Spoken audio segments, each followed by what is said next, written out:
Sophia found it not in an archive nor a temple, but between heartbeats. It was as if time itself, weary of being ignored, chose to whisper in her ear. Thus began the unveiling of one of the most guarded texts of the ancient world, the Book of Revelations and Parables, the second section of the first book of Enoch.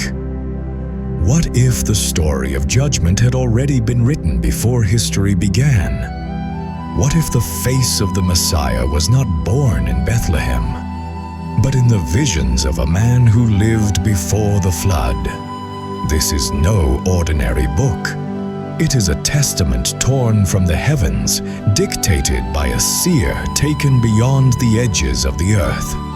Scholars believe this text was composed between the 3rd century before Christ and the 1st century after. For ages, its existence was denied by the official halls of faith, erased from Western Bibles, yet treasured like a relic in the churches of Ethiopia and among ancient Aramaic scrolls. It is attributed to Enoch, Noah's great-grandfather, 7th from Adam, a man who tradition says did not die, but was taken by God, and he was not taken in vain. In this book, Enoch is led into the heart of the unseen. There he beholds the eternal records, the faces of angels, the fate of souls, and the figure of the Son of Man, a being older than the sun and stars, yet destined to judge all things. The text we explore unfolds in 7 acts. Each act is a crack in time, a darkened mirror where the hidden is revealed. The voice of the seer, judgment, and the dwelling of the righteous, the Son of Man and the second parable, Gehenna, the flood, and the sorrow of the Most High, the light of the righteous, and the third parable, the end of the mighty, and the final judgment, and the ascent of Enoch, and the mystery of the Just One. This is not merely a narrative. It is an experience, a summons, a warning for those who still believe the world is only what meets the eye. Sophia understood, and so she left us the only words that endure the fire of judgment. Blessed be the name of the Lord of Spirits.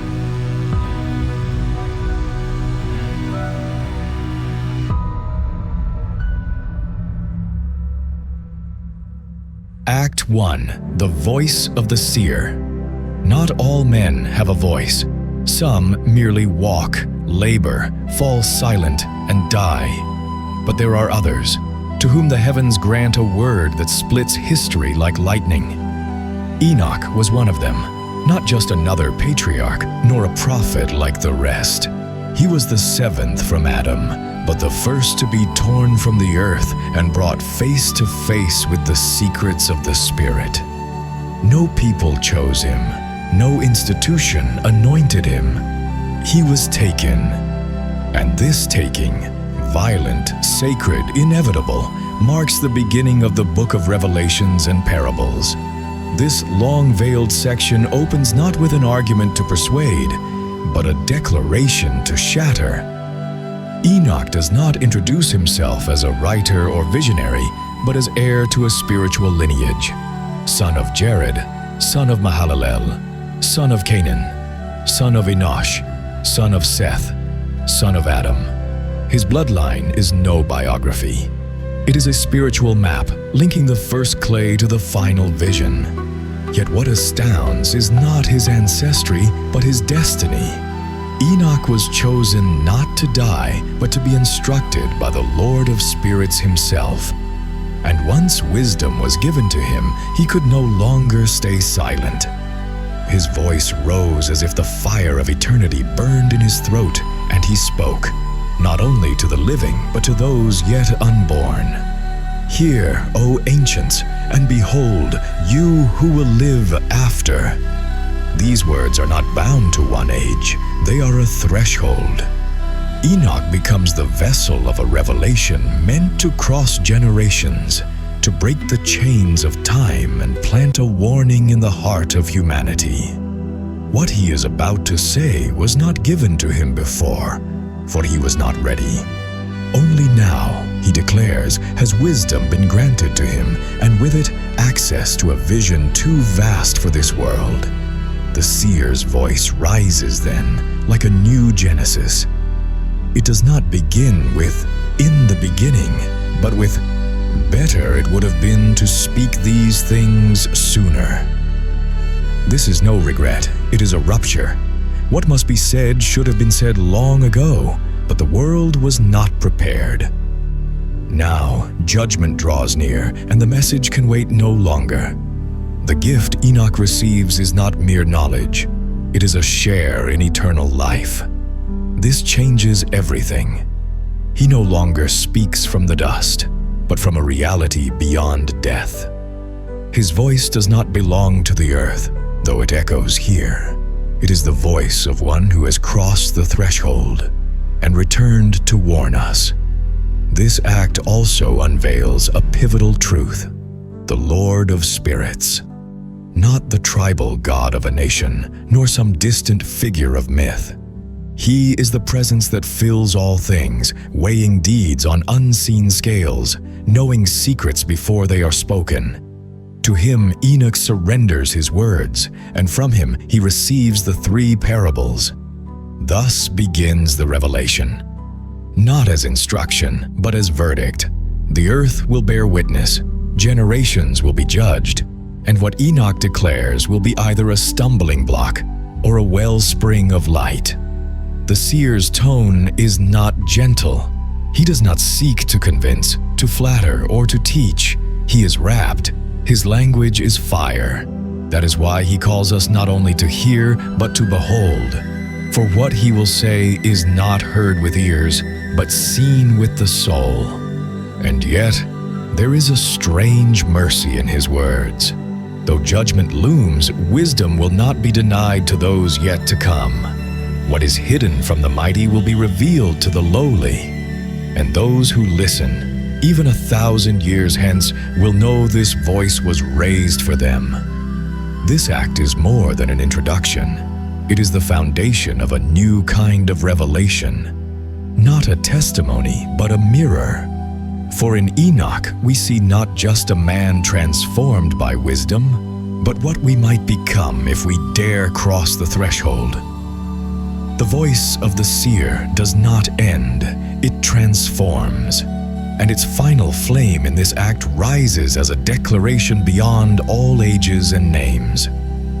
Better it would have been to speak these things sooner, yet even to those who come after, the beginning of wisdom shall not be denied. Act 2. Judgment and the dwelling of the righteous. There are moments when history does not pause, but is sentenced. The first parable, revealed to Enoch after receiving the gift of wisdom, does not begin with a promise, but a warning. This is no metaphor, no hopeful vision. It is decree. And its first act is clear: the judgment of the wicked. Enoch sees, and what he beholds is no symbol, but a future sealed. The earth will no longer tolerate injustice. The mighty, those who sat secure on thrones of gold, will be cast aside like shadows without form. The world will be restored to the righteous, and those who mocked the name of the Lord of Spirits will wish they had never been born. There is no ambiguity in this vision, no bargaining with sin, no appeals. Justice comes like fire. It separates, purifies, consumes. And those who once ruled the earth will no longer bear the gaze of the saints. But then something unexpected happens. As judgment descends, so too do the children of heaven. This is no mere condemnation. It is a transformation of what it means to dwell on earth. Enoch witnesses the celestial saints, whose home lies beyond matter, mingling with the sons of men. A mysterious union takes place, not corruption, but restoration. The seed of heaven reaching down to redeem the clay. In this descent, Enoch takes up certain books. These are no ordinary texts. They are the books of zeal and wrath, of tumult and dismay. Not doctrines, but living records of judgment. And holding them, the Seer declares, there will be no mercy for the godless. Then he is swept away by a storm, not as punishment, but ascent. And at the edge of the heavens, Enoch beholds what few mortals have ever seen, the dwelling of the righteous.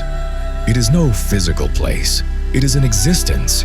Here, justice flows like water, and mercy falls like dew. The saints live not in luxury or power, but in prayer, in intercession. They plead for men. They ache for the earth. And their praise is the very architecture of that world. It is here that Enoch first sees the Chosen One. His presence is unassuming, yet everything about him radiates an inexhaustible justice. Before him, the righteous are countless, not in number, but in light. The Seer, upon witnessing this dwelling, longs to stay. He does not ask questions. He yearns to remain. For he knows this place was prepared for him before the world began. His spirit recognizes its origin, and so he praises, not by command, but from depths of gratitude. Yet this is not mere contemplation. Soon, Enoch sees what none would dare imagine, the faces of the 4 archangels. They are not alike. Each bears an aspect of the kingdom: Michael, mercy and patience; Raphael, healing and relief; Gabriel, the unseen power that sustains; Phanuel, repentance and hope. Each speaks, each utters a portion of the mystery. One blesses the eternal Lord, another intercedes for men, another defends heaven's holiness, another casts out the Satans. There is no chaos in their voices, only symphony. 4, yet speaking as one, and Enoch sees more, the celestial mysteries, how the heavens are divided, how human deeds are weighed, how justice is not an idea, but a true scale.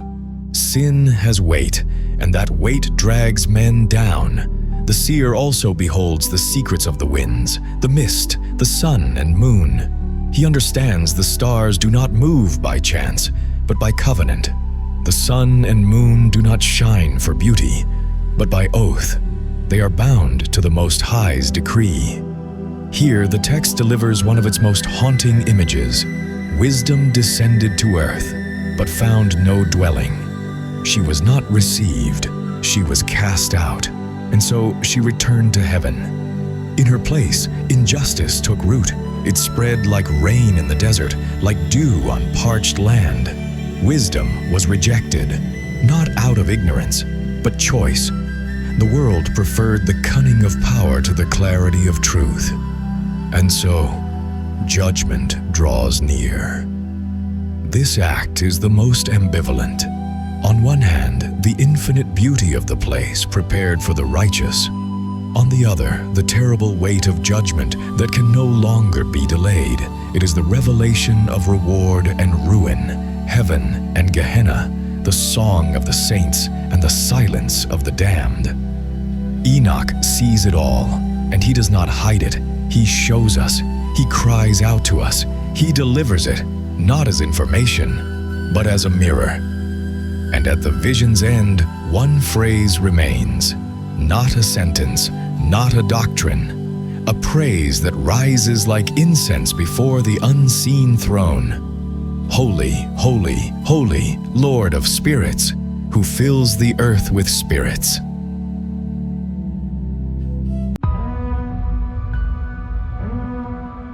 Act 3. The Son of Man and the Second Parable. Some words remain incomprehensible until the earth trembles. Some figures cannot be named without shaking the heavens. Enoch, carried beyond time and flesh, now speaks with a different gravity. His voice no longer flows merely from celestial knowledge, but from anguish at what he has seen.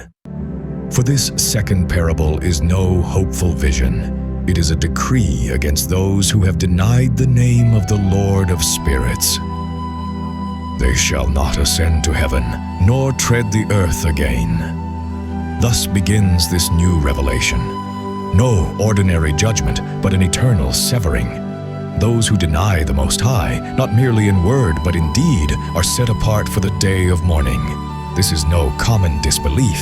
It is the desecration of the sacred name, the trampling of the invisible, the wielding of power as a weapon against the spirit. And then he appears, not as idea, not as symbol. Enoch sees him, the Son of Man. His face is not human, and yet it is, full of grace, like the holy angels, yet he is no angel.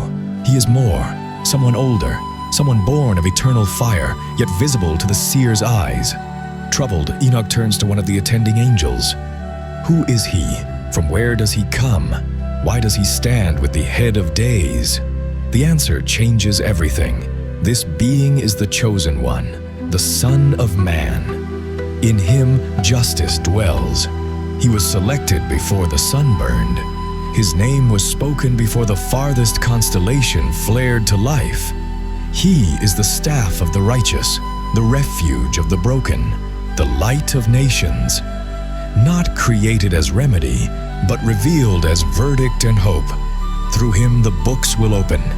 Kings, tyrants, the exalted, all who used strength to oppress, who refused to glorify the Most High, will be ripped from their thrones, exposed, humbled, delivered to darkness and the worm, for they ignored the name that secretly sustained them. This is no mere judgment.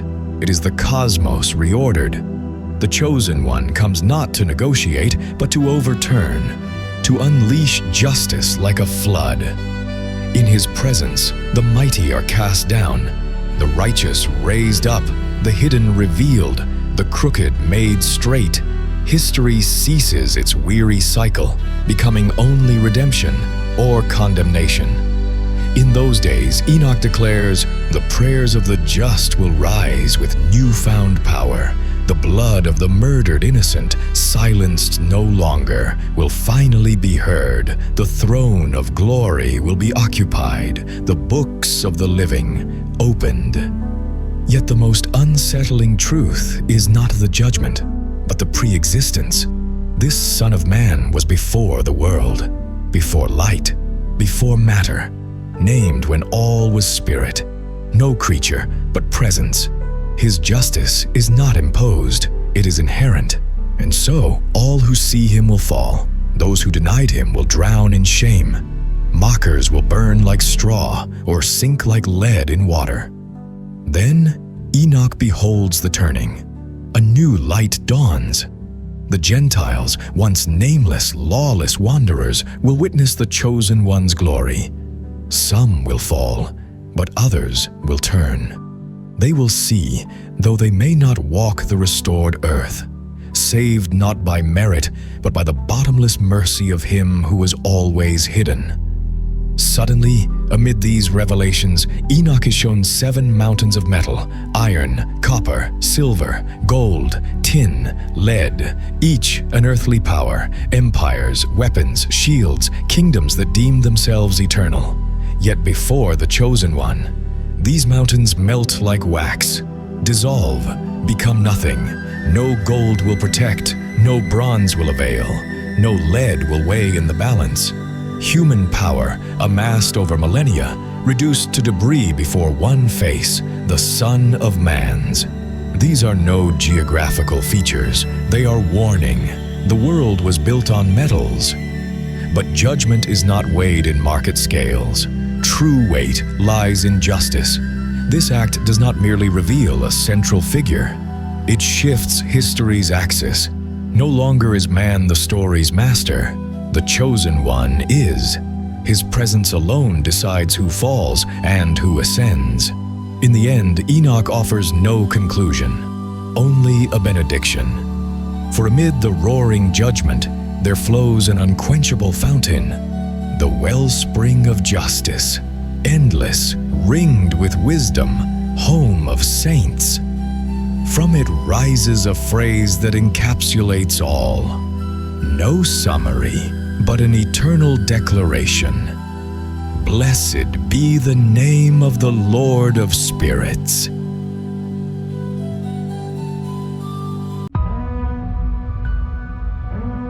Act 4, Gehenna, the flood, and the sorrow of the Most High Justice does not always roar. Sometimes it weeps. The vision shifts. Enoch no longer stands among angels.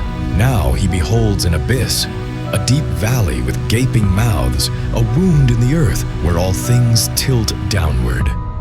Here, men bring offerings, gifts, sacrifices, yet the valley is never filled. However much is given, it demands more. This is the valley of Gehenna, the place of eternal reckoning. Not mere punishment, but a memorial of rebellion. Enoch watches as kings, tyrants, those who devoured the labor of the righteous, are dragged toward this place, not hurled blindly, but prepared for. Punishing angels sharpen their instruments, fetters, chains, furnaces, each tool fashioned so the judgment lasts as long as the injustice it answers. No violence is wasted. All obeys a law older than matter itself. Then a name resurfaces, one we knew, but never with such clarity: Azazel. He and his legions are the core of corruption. They did not merely sin, they taught men to sin, not just fallen. They seduced with forbidden knowledge, power without light, wisdom without soul. Thus their fate is not only punishment, but oblivion. Cast into the abyss' deepest chasm, jaws bound with jagged stones, far from every face, forgotten by all, save the Lord of spirits. Here, fire ceases to be symbol. It becomes language, the manifestation of judgment delayed too long. Rivers of flame surge from the valley, mountains quake at the chosen one's approach, and the earth itself begins to remember what men tried to erase. Then, the unexpected. The narrative turns to a familiar figure, Noah. The ark is not yet built, the waters not yet risen, but he feels the earth's convulsions and cries out, not to heaven, but to his ancestor, Enoch, "Hear me, hear me, hear me." Terrified, Noah sees the world collapsing and cannot fathom why. He believes he will perish with it. Enoch's reply is devastating. The earth does not die by accident, but by sentence. Violence, forbidden arts, twisted knowledge have reached their limit. Men learned what should never have been known. And now, heaven responds. The flood is no mere wrath, it is surgery, amputation. Yet even amid this annihilation, something breaks above.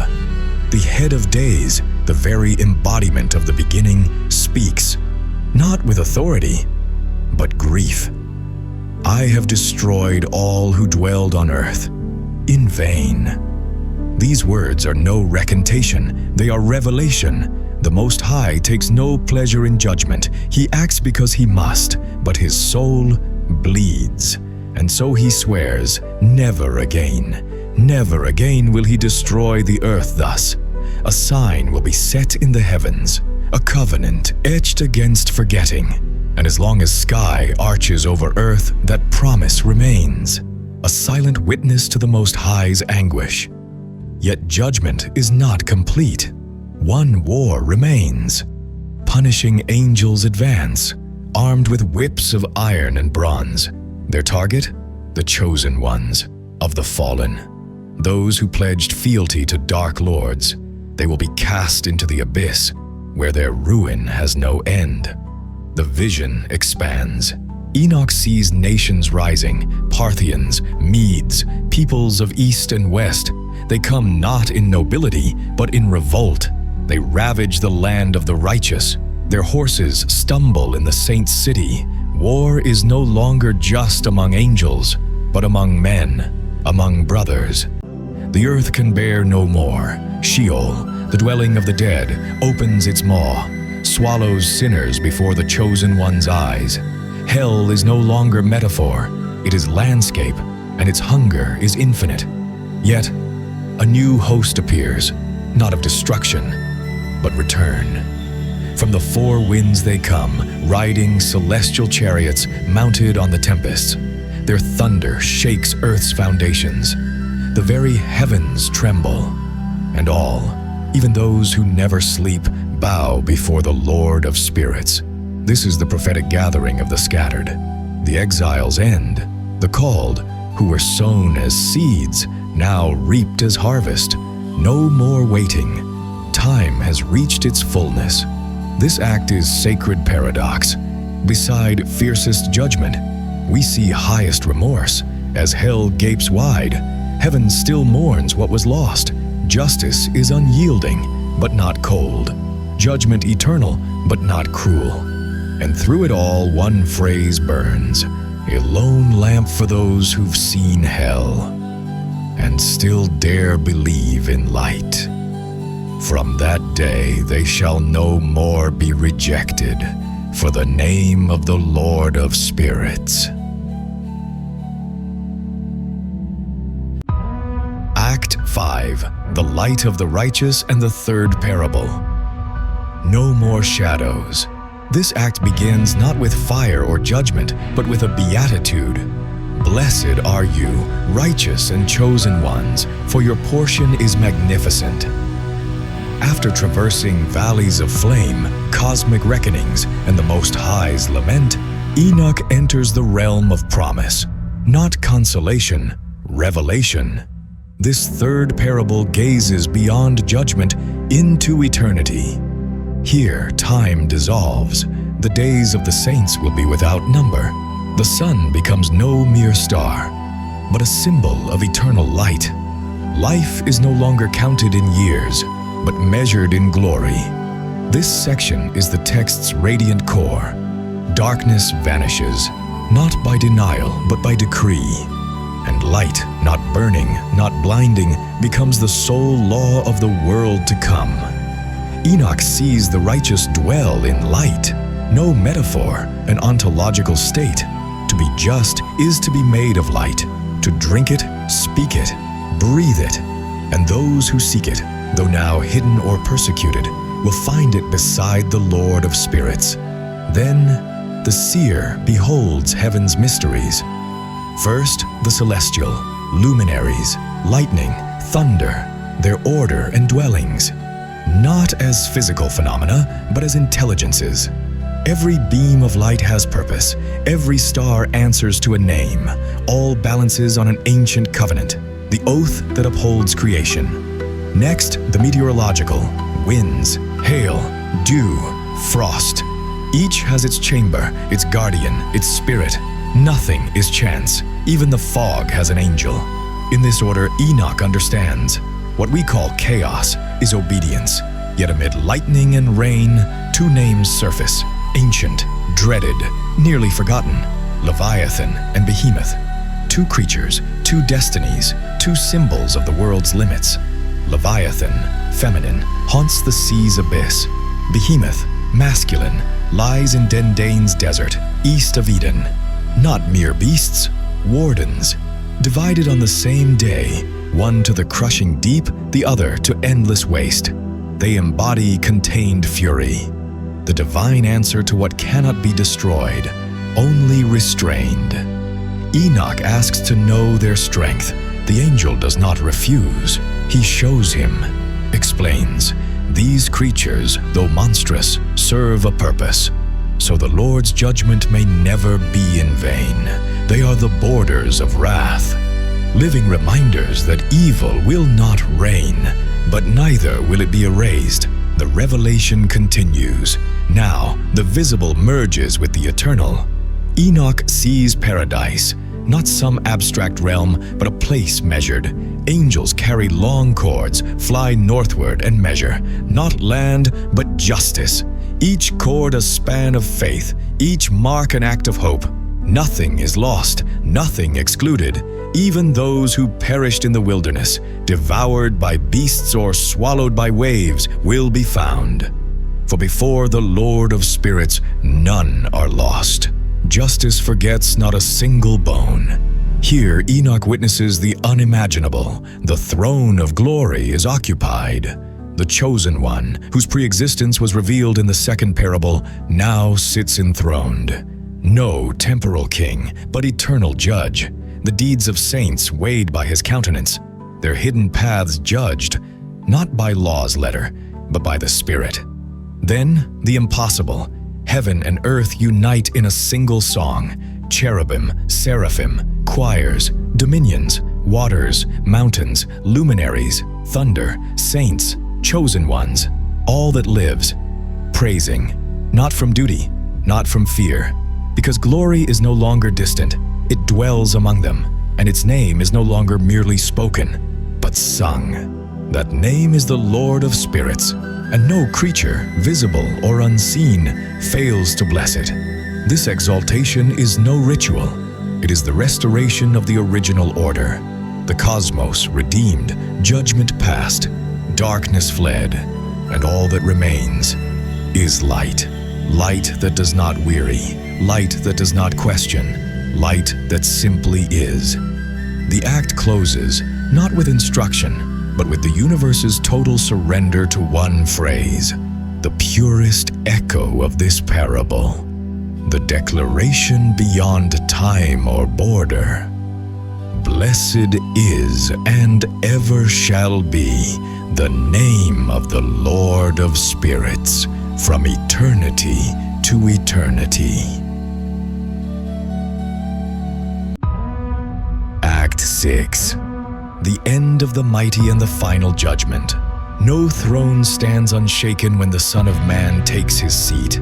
The third parable, radiant and celestial in its beginning, now reaches its climax, not with song, but with falling, with faces veiled in shame, with kings who once looked down, now unable to raise their eyes.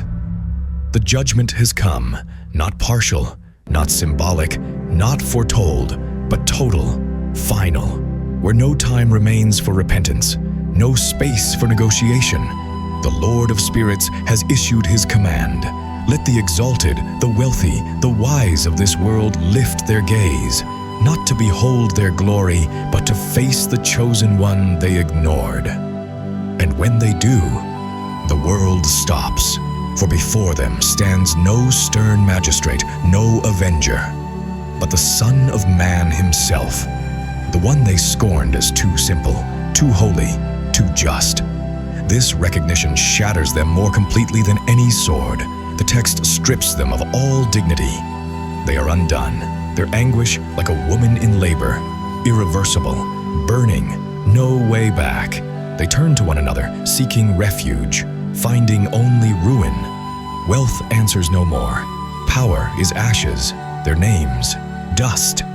As a last desperate plea, they try to praise, "Blessed is the Lord of spirits, King of kings." Too late. Not because the words aren't true, but because they spring from fear, not faith. They seek not to worship, but to escape, and there is nowhere left to flee. Enoch watches as the Son of Man remains unmoved. He denies them entry, denies them even his gaze, and delivers them to the punishing angels. They will become a spectacle, not for amusement, but so the righteous may witness pride's end. In stark contrast, the chosen do not hide. They rise, garments blazing, glory undimmed. They will dwell with the Lord of spirits forever. Feast with him, rest with him. For their righteousness was no performance, but silent fidelity. Judgment does not stop with men, it extends to angels. Enoch sees hidden forms, hears whispered names, a list that should chill every reader. Semyaza, Artakifa, Armenian, Kokabil, Turiel, Ramiel, down to Azazel.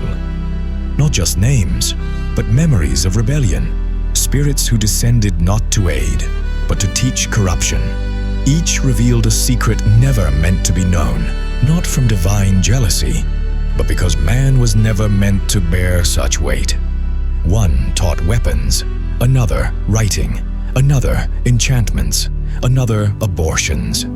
Each opened a fissure, and through each thousands fell. The text makes a startling claim.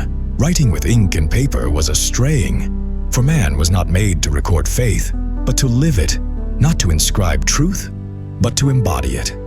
This condemns not knowledge itself, but warns. Not all wisdom liberates. Some shackle the soul. Then Enoch learns of celestial oaths. Here, the text takes a cosmic turn. He is shown the universe itself is upheld by one oath, Akae, no magic formula, but a covenant spoken by the Most High placed in Michael's hand.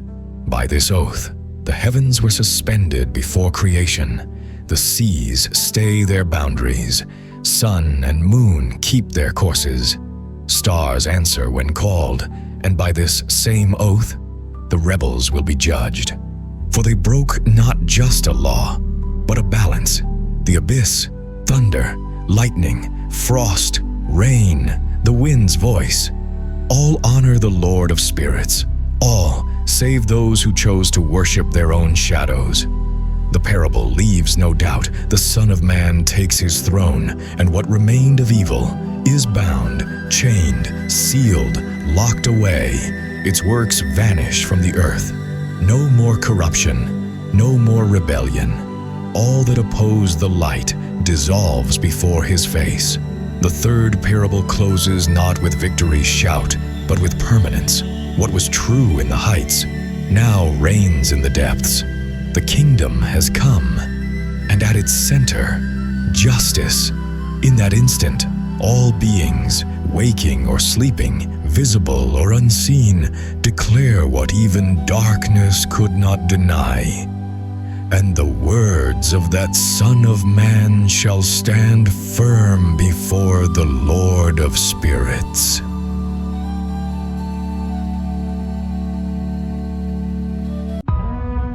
Act 7. The Ascent of Enoch and the Mystery of the Just Man. All that ascends must first be purified by fire. This is no ending. Though the text may close, it is a transfiguration. The moment Enoch the man leaves time behind, his flesh no longer his own, his voice no longer merely human. For now his face begins to resemble that very Son of Man he beheld in prior visions. He was no king, no warrior, built no cities, commanded no armies, yet the Most High chose him. Witness of judgment, keeper of parables, revealer of the unseen. His reward is not fame, but ascent. The text states it with stark radiance. Enoch was hidden, and no trace of his body remained, for the Lord had taken him.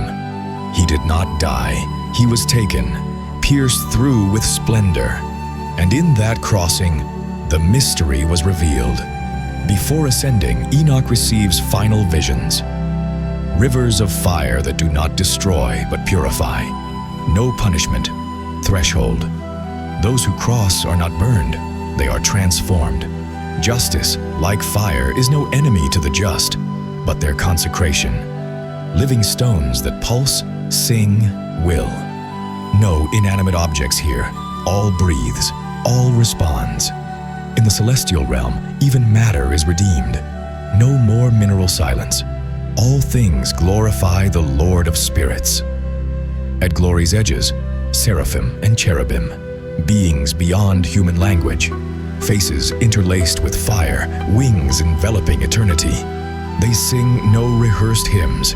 Each note is new, unrepeatable. For in that realm, praise is not recited, but reborn. Amid this court, Enoch is summoned, not by an angel, by the head of days himself. And what follows is the text's mystical core. Enoch is acknowledged as the Son of Man, not as some distant figure, but as one who has embodied justice, who pierced every veil, whose word stands firm, who did not merely see but became. This revelation changes everything. The book, which seemed to chronicle external visions, culminates in an inward truth. The seer carries what he beheld. The just man mirrors the eternal. The human face, when purified, can reflect divine glory. The Son of Man is no other. It is him, or rather, it is any just man transformed by fidelity. In that instant, Enoch seeks no more visions, asks no more questions. He needs none. His very being has been absorbed into the mystery, and the head of days blesses him, not with words, but with eternal decrees. The righteous shall live without number. Light shall be their dwelling. Night shall cease. Death shall be forgotten. And above all, they shall become a blessing to all peoples. No more need for judgment, for justice, at last, shall take flesh. The act closes with a truth not imposed, but whispered, a murmur only the awake may hear. The righteous shall stand before the throne of glory, and shall never cease to praise, glorify, and exalt him. And you, observer, reader, awakened soul, you are no outsider to this tale. For every vision, every judgment, every river of fire and obedient star has been placed before your eyes, not as spectacle, but as mirror. What we've traversed is no ancient book. It is an initiation, a revelation, a test. You've heard the Seer's voice, beheld Gehenna, felt the throne's vertigo. Now, what will you do with what you've seen? This fragment we've gathered is but a spark. If you would behold the full fire, read the text for yourself. Let the ancient words speak without interpreters. For between the lines you may find what no other has seen. This is how true revelation begins. Sophia. When heaven brims with justice and earth dissolves in fire, where hides the face of the soul still sleeping?